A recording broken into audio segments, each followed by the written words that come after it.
where this will air. On Saturday, we will be on CBS Sports Network from 1:30 to 3 o'clock. Other than that, we'll be on FloTrack the entire meet. FloTrack has been the official broadcaster of the Penn Relays since we came back from the pandemic. So we're happy to work with them again this year. And again, on Saturday from 1:30 to 3, races will be on the CBS Sports Network. Want to introduce our corporate sponsor, Toyota, once again. Great to have them as our sponsor for Penn Relays. Bob McCormick is here to represent Toyota. He's secretary of the Tri-State Toyota Dealers Association. So, Bob, I'll turn it over to you for some remarks. Thank you, Mike. The Tri-State Dealers, we're really proud to be the presenting sponsor for the 129th running of the Penn Relays. It's a historic event. It's just, and I use the word iconic event, and it has such tradition and excellence. It's just such a great thing for us to be a part of it. And it's right smack here in the heart of Philadelphia, which really makes it even better. I can't emphasize enough that what a great celebration of athletic achievement it is, because when you're here and you witness all the great things that happen, it's really just a spectacular thing to see. Supporting the Penn Relays, it's a natural fit for us to do, because we believe in the power of sport to inspire, to uplift, and really to motivate people to just do whatever they can to exceed their potential. Toyota's mission really is to extend the mobility aspect of not only the movement, obviously we move cars, but we're talking about human beings moving themselves and actually moving to us. So that's really part of how we feel about it. Whether it's getting people, to get to a certain place or overcome personal challenges, we think that this is all part of it. And that's one of the things that we're so happy about, to be a corporate sponsor, to be engaged with the Penn Relays. At its core, the Penn Relays is about unleashing human potential. And frankly, it's something we really think that it's when you're talking about being here, and frankly, I was not here for a number of years until probably 5 years ago. So when I first got to witness this and I saw what happened, it was just spectacular.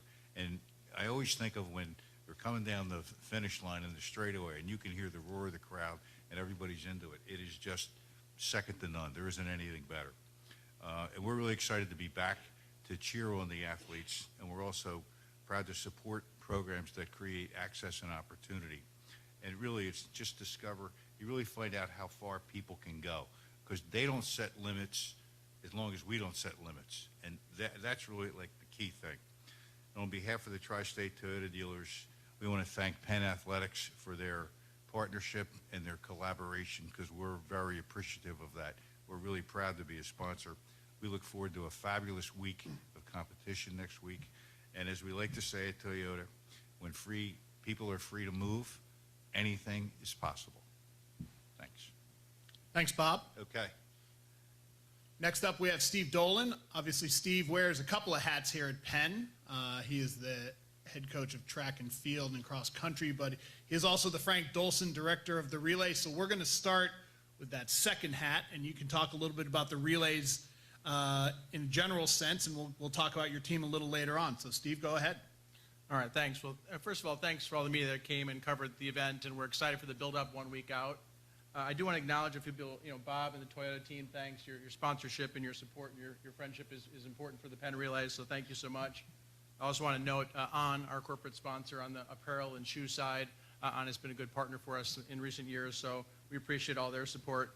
And then there's two others. I do want to acknowledge Penn administration. I mean, this is a huge undertaking, and we've been doing it for a very long time, but for Alana Wren, our athletic director, and Scott Ward, the associate athletic director, executive Penn Relays director, they're key people to make this happen, and the university's support. And then finally, I want to acknowledge our Penn Relays staff. There's two people that really work 365 to make this happen. So the associate director of the Penn Relays, Aaron Robinson, who's in the back of the room. Aaron, thanks for all your hard work. And Claire Hewitt, the director of operations. They spend the whole year getting ready for what's going to happen next week. So thanks and congrats to that group. So yes, we've been doing this since 1895, 129th running, as Bob alluded to. And this is a historic year in terms of participation. We've been blown away with the entries, and it's gotten stronger every year coming off the pandemic, we had over 20,000 athletes enter the Penn Relays this year. And that's going to be an incredible, historic year for us to have that many athletes compete over the span of 3 days. We expect over 100,000 people to come in and out of Franklin Field to experience what we're calling the Relay Carnival, right? The carnival atmosphere that is the Penn Relays. Historic in so many ways. High school 4x1s and 4x4s are actually the largest portion of the meet, and we're averaging almost 700 in each division. So 700 boys 4x4s, 700 4x1s. So just, if you love relays, you're going to see a lot of high school relays over the next couple of days. Really proud of our college lineup, and we're going to get to our elite coaches here in a couple minutes. Thanks for joining us. We only invited coaches that won championship events last year, so congrats on those championships from last year and that you're back this year. But we have an elite lineup, and it's going to be very, very exciting. Just to kind of give you a sense, a little flavor of what's happening here. You know, Coach Henry will speak in a bit, but Texas A&M is literally ranked #1 in the country for the men and women right now in the current national rankings by the U.S. Coaches Association. So to have those men's and women's teams back representing the SEC is fantastic. Thanks, Coach Henry. And then 2 other big power schools from Texas that'll be up from the Big 12. Houston and TCU have had a lot of success recently, so we're excited to see those programs come back with a lot of great speed and power events. A great turnout from the Big 10. Up from Washington and out west, we've got Washington, Oregon, new Big 10 members. They're going to be fantastic at the Penn Relays. And then, of course, some of the strong Midwest members, Wisconsin, Michigan, Indiana, Northwestern, all coming out to compete at the Penn Relays. And then clearly our regional group, Penn State, a powerhouse, Rutgers and Maryland. So just a great turnout from the Big 10. And then the Big East, you know, Marcus O'Sullivan, thank you for joining us. You know, those relays in the Big East between Villanova and Georgetown and UConn and Providence and St. John's, they're going to be really well represented throughout the relays. And then we're excited to have South Florida come up. South Florida has won some relays the last few years and has a great sprint group coming up from the American Athletic Conference. I'm also pleased to announce that all 8 Ivy League schools will be in attendance and in heavy attendance this year since our conference meet is 2 weeks out. So you'll see a great Ivy League contingent. And then as always, we have a number of colleges from Jamaica and the rest of Division I, Division II, Division III. We're going to have a huge college lineup. So it should be a lot of fun. It started as a college relay meet, and it's grown to what it is today across all divisions, but the college part's certainly very important to us. I do want to take a minute to acknowledge, before we move to the great college coaches, some of the Olympic development events. Some people like to know who's coming. We have posted just in the last day or 2 on our website some of the key entries in the Olympic development categories, but I do want to highlight a few. We have, I think, probably a record number of Olympians coming this year in recent year history. We've added some field events, so just to acknowledge a few people. So Vashti Cunningham is back again. Of course, Randall Cunningham, her father, will be here to coach her, the former Eagles quarterback. But as you might know, Vashti is 15-time USA champion, 2-time Olympian, and she'll be highlighting that field. The men's high jump has a great competitor to highlight too, Vernon Turner. He won the USA Indoor Championships, was an NCAA champion in college. So he's jumped 7 3/4, so we'll see what he can do early in the season. Shanika Ricketts is here in the women's triple jump. We're adding the women's triple jump, and we got a big one. Shanika Ricketts was the silver medalist last summer at the 2024 games and 4th in 2021 and a 2-time NCAA champion. She'll be here representing Jamaica, so sure we'll get a good big roar from the Jamaican crowd there. Men's triple jump as well. We have the USA Indoor champion, James Carter, will contest the triple jump. He's jumped 1688, 55 4.5. So he'll be a great person amongst a 9-person men's triple jump field. And then we love events on the oval, right? The crowd loves the excitement on the oval. We've got some great events going around the track. Bailey Lear will lead our 400-meter lineup. She was a gold medalist indoors at the World Championships for Team USA on the 4x4, so that should be pretty exciting. And as we get to a couple other events, some local flavor here. So we're testing the women's 600. Ajay Wilson trains right here in Philadelphia. 2-time Olympian, 12-time USA champion, world indoor champion. So Ajay is going to drop down to the 600, which will be exciting.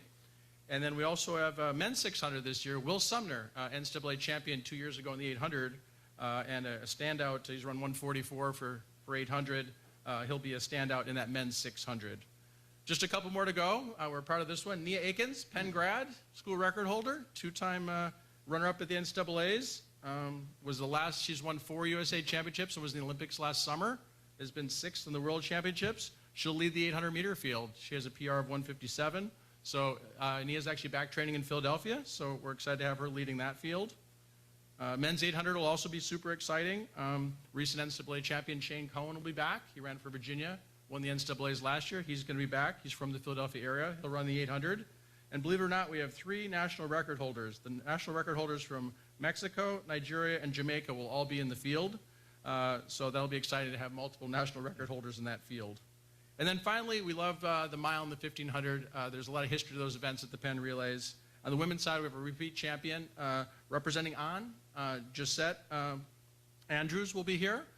Josette won 2 years ago in the 1500 and is really running in top form right now. She had a personal best indoors in the 5,000 and 3,000, so she'll be leading that field. We have 2 other Olympians too, Adele Tracy from Jamaica and Nozomi Tanaka from Japan, both respectively their national record holders. So that'll be a great women's 1500. And then finally, I know I've been through a lot here, but it's worth mentioning, we run the Benjamin Franklin Mile, big history there. Last year the record was broken. Jared Nagus ran 351.06, representing last year at the Penn Relays. It was a huge run, and we'll see if we can challenge it again this year. So a couple of his teammates are going to give it a go this year. Mario Garcia Romo, who's run 347 and represents in Spain. He was 4th at the World Championships and an NCAA champion in the mile. He'll be a leader in that field, and he'll be joined by his teammate, George Beamish, was also an NCAA champion and won the World Indoors at 1,500 meters in 2024 and won the Penn Relays mile 2 years ago. So those 2 runners will be leaders in that field. And then a young person, so Luke Hauser from Washington, was NCAA champion twice at Washington in the mile, and he was 3rd just recently at the World Indoor Championships. So Luke will join that field as a young up-and-coming star. So we're going to have a great Olympic development lineup. I just want to kind of drop some names to the media as you kind of think about who might be here. But at this point, Mike, I'll pass it back so we get to those elite coaches. Okay, yeah, let's do that. We'll start with Clemson. As you mentioned, all 4 coaches here had teams that won last year. The Tigers were the women's sprint medley champions. They also finished 3rd in the 4x800. And Marie Forbes was a double winner. She won the women's discus and the women's hammer. Clemson women are currently ranked 11th nationally in the coaches' rankings. We have the director of track and field cross country, Mark Elliott. Mark, great to have you.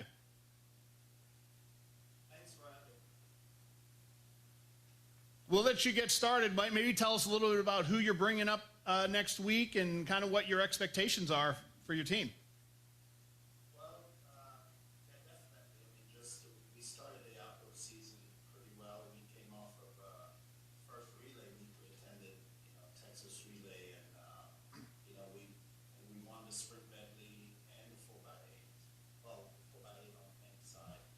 So it's we do have a pretty strong team, pretty strong field on both sides. I think on the women's side, our 4x8, I anticipate hopefully can get close to to a team that we had when I was coaching at LSU with Coach Henry, and see if we can get definitely under 820 for sure. We ran like 818 at Texas, so with everything considered, hopefully we can perform well there. And same thing on the men's side. We have a pretty good 4x8.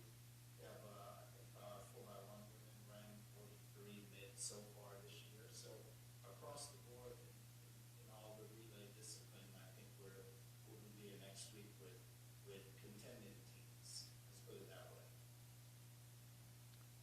Thanks, Coach. And I think I heard you talking earlier before we got started. You have some history here with Coach Henry. Is that correct?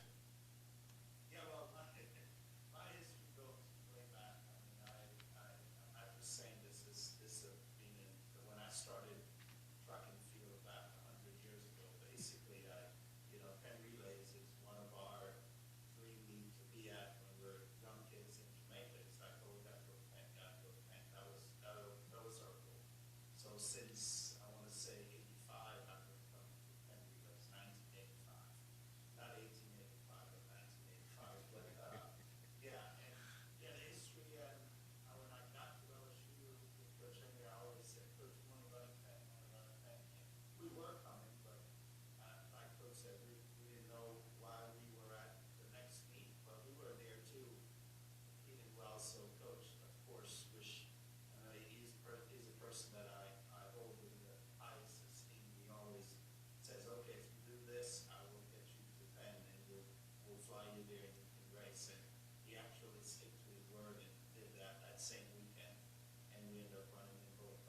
So, now I'm in a position where I can take my team to there. So it's a consistency of being in one of the best meets, in my opinion, that you can be at and be involved with, and in somewhere or another, that's, my athletes here knows we're going to Penn Relays one way or the other, we're going there, so yeah, it's just one of those things. My dad always traveled with me, when he was alive here and all that stuff, so, I don't have to take forever, I don't want to hold it up, but I enjoy coming, and we'll be coming for years to come, as I just respect what you guys do here. Coach Elliott, we appreciate it. Thanks. Just stay on the line. We may have some questions for you after all the other coaches have gone. We'll go to the other local school that's coming in, Villanova. Villanova last year won the DMR and the 4x-mile, and they actually set a relays record in that 4x-mile win, 15:51:91. Quick note, this year, Liam Murphy and Marco Langen have run the top 2 times in NCAA history to open the outdoor season in the 1500. We have Marcus O'Sullivan. Marcus, looking forward to having you here next Thursday. Can you maybe just talk a little bit about what you're bringing to Franklin Field next weekend? Looking forward to being here, and 12 miles down the road. But yeah, we'll be strong. Like every year, my goal, and always has been the goal, is to be competitive, to be here. Such a competitive weekend. It's the place to be. Like Coach Elliott was saying, it's just a very, very special place. I think it's more of an anomaly than anything, because nothing like it in the world that happens the way it does at Penn Relays. So I think it's very improv from the audience, the spectators, the athletes, and I think it's just a wonderful experience for young kids, even in high school, but definitely on through college, and then them having to see the pros and everything. So it's fabulous the way sponsors have kind of rallied, and I thank you to the people that helped, and Steve Dolan, who has invigorated it to a level where I think it's kind of modernized the Penn Relays, and I think just to be a part of it, like all stage players, but we all need to be there and all need to show up, and so I'm excited about it. It'll be good with we love the DMR, we got the 4x-mile with Liam Murphy, Marco Langen. It's just not in any particular order. Dan Watkey, Luke Rakowitz from Texas, who ran a quarter mile last year, will probably run a quarter mile this year. And then we'll add a couple more components, whether it be the local Hacker Horsham graduate, Devin Comer, or Ben Thomas from Australia. So I think we'll be strong, we'll be good. On the women's side, it's a young team. I spoke with Gina today just in case. But the DMR will have Liz Martell, whether it be Alan, Michael Trusty, and then either freshman Rosie Shea or Isabel Walsh. So it's a growing area for them. They've had fabulous moments over the years, and so I think they'll be competitive too. And Gina feels they'll really be competitive up until at least for 3 legs of the DMR. So who knows where it goes at that point? Anyone that watches the DMR, it's amazing.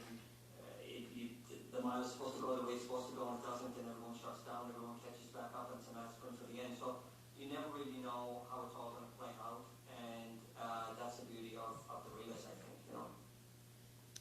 Thanks, Coach. I can tell you that the DMR tends to be my favorite event at the relays every year, for sure. From Franklin Field to the Villanova track is, as the crow flies, about 8 miles. We'll go to a team next that is going to travel a little further than 8 miles. We're going to go to Washington next. Washington last year won the women's 4x8 in a Penn Relays record, 8:14:28. They finished 4th in the women's DMR. Currently, their women are ranked 16th nationally, and we have the director of track and field cross country, Marisa Powell. Coach Powell, just hoping you can give us a few minutes. Good to see you. Great to have you. Just tell us a little bit about what group you're bringing to Penn Relays next week. Well, thank you. Thanks for having me, and thanks for bringing this all together. We can't wait to get to Penn Relays. I'm going to bring the best people I can. They've been dying to come back to Penn Relays since last year. It was a wild 4x8. It'll be a wild 4x8 again from Clemson and North Carolina and some of the other teams that are coming. We'll focus our energy in the 4x15 and the 4x8. We've got some women running individual stuff on Thursday.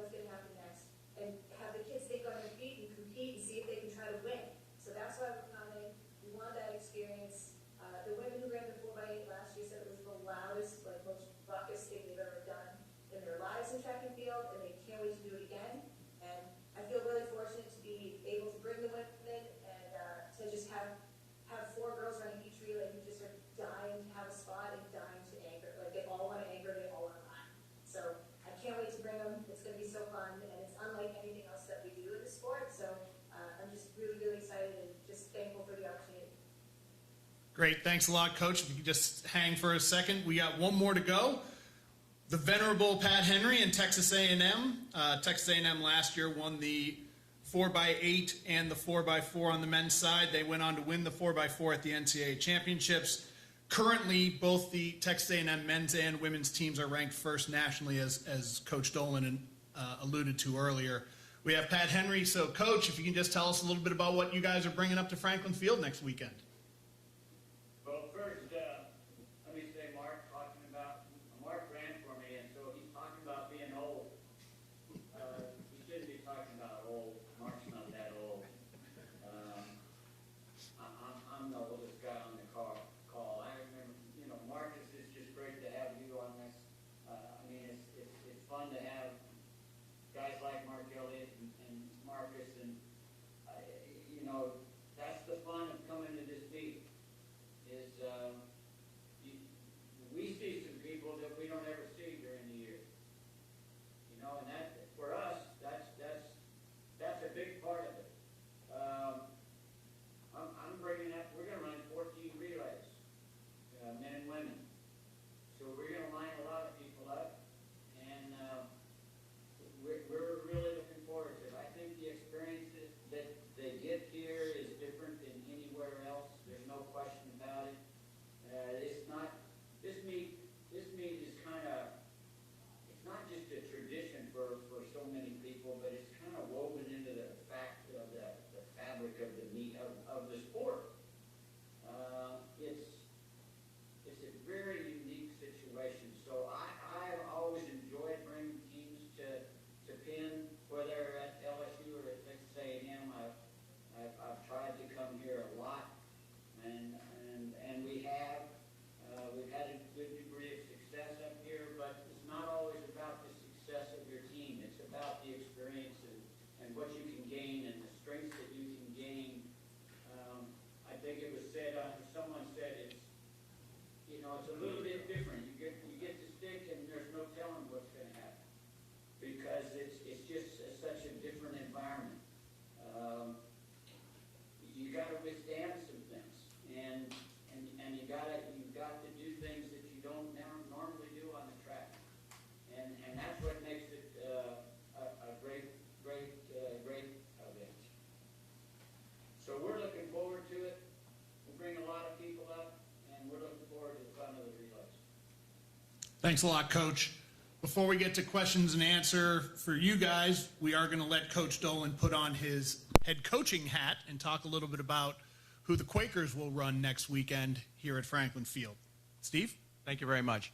One thing I wanted to go back in my comments, I really appreciate Coach Elliott's comments about loving and consistently coming to the Penn Relays. I want to acknowledge that we have 12 ACC schools coming, so essentially the whole conference is coming, and that's going to be a big part of the meet too. To see, it's really great to have 12 ACC schools coming that will make it really very competitive. The other thing I want to acknowledge is, and as I looked up here and heard some international athletes that will compete, the Penn Relays has 28 countries represented in the Penn Relays across all the different divisions, so it really is an international affair. So it's pretty exciting. But yeah, a couple things I will say. Obviously, we're proud to be part of the home team. We've had a few special moments in recent years with our team. We were fortunate to win the women's DMR in 2019 in the men's 4x mile in 2016. It's super hard to do it against these kind of programs, but we had some fun last year. We were third in 2 of the relays last year. Our women were third in the 4x4 in the sprint medley, so we made a pretty good run at it. We will line up like Coach Henry in almost every event. We'll run most of the relays and almost all the individual events as the home team. We're excited to give it a good go. On the men's side, I think our 4x4 is ready to run well. We made the NCAAs last year, and we ran 3:07 last week. We have a ways to go to catch Coach Henry's group, but we think we'll have a pretty good men's 4x4. 2 key runners for us there, Ryan Matalonis and Nayush Campbell, both split 45 seconds for us last year. They're only sophomores, so they'll be key runners for us there. Our men's 4x8 should be fun. We have 4 guys that run 148, 149, so we're doing pretty well with the 800-meter group, so I hope they can be competitive.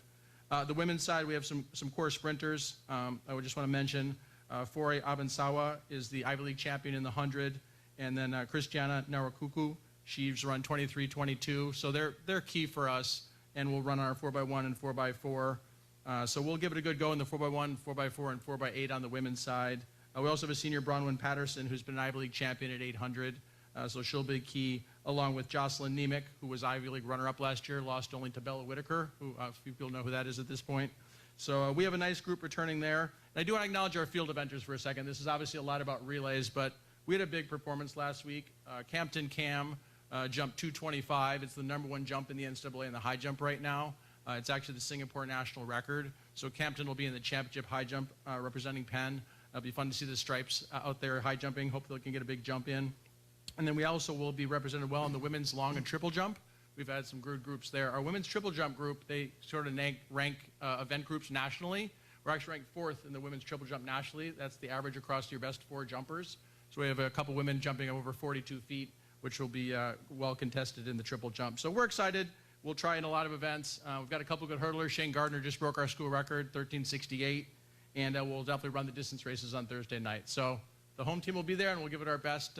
Hope for the Philly crowd to get behind us. Thanks. Okay, we're going to open it up to questions at this point. There are 4 microphones here in the room that are kind of up in the ceiling, so I would say if you can get under one of those microphones if you have a question for someone on the Zoom, that'll be the best thing to do.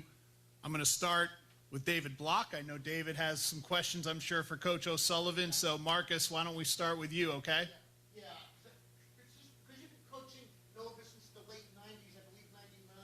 How have you seen the Penn Relays change for the better or for the worse over the years? Just a very simple term.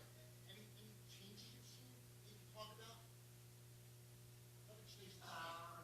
I think the biggest change is the Penns are not the same place that we used to be in the first half of my coaching career. But I think that Penn Relays has grown and evolved and has a personality unto itself. I think there's a lot of change, but then there's no change. And I know that might contradict itself, but in many ways it's just a maturing, it's like the evolution of maturing of something that's always going into something different. And I think through the COVID years, and there's a pre-COVID and a post-COVID now, and there's even you go back to the directors of all the directors that have taken place all the way back from, the Jim Tuppenies to the, oh my gosh, help me, Steve. Dave Johnson? Yes, of course. And Tim before him, I believe, Tim Baker, right? yeah. Tim Baker and then Dave. And Tim Baker, and so they've all kind of let their fingerprint on it. So I think it's evolved and it's changed. And it's the Penn Relays. It can afford to change. It can afford to metamorphosis into its own personality from year to year. And I think it's grown wonderfully. And is it the same as it was 20 years ago? Is it the same as it was 40 years ago? No, it isn't. And historically, if you go back pre-1980, it was predominantly an IC4A event. All of a sudden, the SEC arrives, the ACC arrives, and all these schools revel in it because, as the coaches were saying today, everyone was saying today, and I think Marisa put it the best. It's you go from Brian Clay, where everything is set up, to complete mayhem, discombobulation, and this is so important for kids. This is so important for kids to express themselves, to see how resilient they can be in a very unorthodox environment. From the warm-up, to the stress levels, to the expectation, to the crowd. And there's no better stage. I've always said, and I've compared it to Olympic Games, I've compared it to World Championships. I would say to this day, I still recognize that Penn Relays has been the most defining moment in who I became as a person. And I grew through it in the process of all of that back in 1984. So I think it's you know what, David, it's changed and it hasn't changed. The best way I can put it. Thank you, Marcus. Next question is going to come from Jonathan Tannenwald at the Philadelphia Inquirer. Go ahead, Jonathan. Thanks, Mike. Another one for Marcus. Marcus, I think this might be Liam's last shot at this, if my math is right. What has he meant to you and to this program, especially on this track?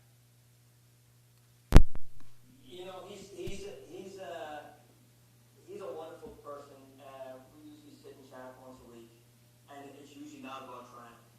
I mean, to a point it is, but not always. I like to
that was the quintessential conversation that takes place when somebody decides that they want to go in a different direction.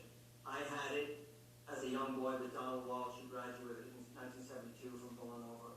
And just to see him grow from that point in time has been such, it's been such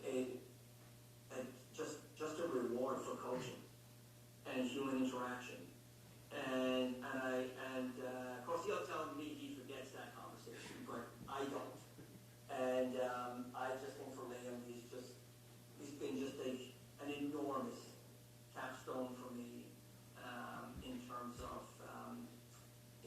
what it's meant for the program and what it's meant for me. Go ahead from the Daily Pennsylvanian. Go ahead. Hi, Coach. Tyler Hoff from the Daily Pennsylvanian. You've directed Penn Relays since 2021, and I was wondering, what is your favorite memory about the Penn Relays? And my second part is, what is your team's goal for this Penn Relays this year? Well, with Penn Relays, it's actually going to be, I feel like I'm going to escape the question, but I love the competition at all levels at the Penn Relays. One of the great things when you walk out there is it doesn't matter if it's one of the million sections of the high school 4x4 or one of these elite programs racing each other down the home stretch in that women's 4x8 or 4x15 or something. It's that competition, how the crowd responds to it. So it's really many moments in Penn Relays. I also have kind of a different perspective here. I'm obviously coaching the Penn team. I've also had the honor of having my children run in the Penn Relays. One of them ran for Marcus, actually at Villanova. Both my boys ran, in high school. So I've also seen it through the parents' eyes. Penn Relays is a really special experience. And for the Penn home team, we love to compete. Actually, I anticipate a lot of jumping up in our level of performance because it's at home. They're super excited, and they just get that extra adrenaline and confidence. And we have a lot of alums coming back, so I don't have a special goal per se, but I like to think we'll raise our level at the Penn Relays, which we seem to do every year, and it's a lot of fun. Thanks. I'm going to expand that question. I'm going to give it to the four coaches up on the screen. Favorite relays memory, if you have one. We'll start with Coach Elliott. You have one, Coach. Favorite. Well, that one, that's a tough one. I know just from from a personal, Coach Henry's on, I'll speak of that when I was running at LSU. Running it wasn't actually a relay, it was running the 10K here at Penn. And I think just being from Jamaica, where it's, we're known for more sprinting and everything, to be able to run, I forgot what we ran that day, was me, Todd Williams, and my teammate, I think Terry, we also ran together. I think we were either 1, 2, 3, I think I was second or something like that, but we all ran 28 something back in those days. That was a favorite thing. And the true track and field aficionado, they understand what was happening, especially me personally as a Jamaican running a 25-lap race, as opposed to just sprinting down the straightaway. So that was a favorite in terms personally, but I remember as a kid in high school, I was more of a soccer player, and then coming to Penn Relays, everything involves the thing outside of what happens to come to Penn. We used to have to go around to different companies and ask for donation to be able to come, and I think I end up, I guess, having the most donation. But then the coach didn't want to take me, so I started crying and all of that stuff. And of course, my dad got all mad, and I ended up coming to the Penn Relays, even though I did not get in the league. I was here watching, and I fell in love with the league since then, and I've been coming since then. And this was probably back in 85, 86. I don't even remember when, but those are just some of my favorite things. So every time I come there, believe it or not, I drive down Penrose Avenue and go look at that crazy hotel that had many different names that I stayed at when I was in high school, and now, compared to where we are. So there's a little history within, and you run into family members or teammates that you haven't seen for years and years during Penn Relays. So it's like a family reunion in the stands too. So there's a lot of things that goes on outside of the actual on the track thing that I experience. Coach Henry, you've been coming for a long time. You got any one or two memories that maybe come to mind immediately? Well, you know, your last, you just talked to Mark Elliott, and Mark ran for me, and we traveled, one of his first 3 or 4 meets with me when I first recruited him from Jamaica when he got to school. We traveled and he did not travel. And I think he got upset after about 2 or 3 times, and he came to the office and he asked me, how am I going to travel? I said, well, you're going to have to break 4 minutes at 1500 or I'm not going to take you. And then for him to run 28 minutes a few years later, that's big time for me to see a young man do that kind of thing. And that's Penn Relays for me. That's one of the, we've won some spring relays, we've run a bunch of mile relays there, we've won a lot of individual events. You know, Mark and I have been close for so long. Mark Elliott, it's just fun to see those kinds of things. It's kind of like what Marcos was talking about just a minute ago, is just that you develop some relationships with people and they come in and they're successful. And that's what it's all about. And this is just a fine showcase of talent. And if you're good here, you're good. And that's what makes it fun. Marcus, you've seen a lot of races here over the decades. You got one in particular, either as a runner or as a coach? Well, I don't make any bones about it. I have a love-hate relationship with him. Always have. And I think it's to do with when the failures come, they come hard. But they're so offset by the exhilarating moments when you see a bunch of athletes coming off the turn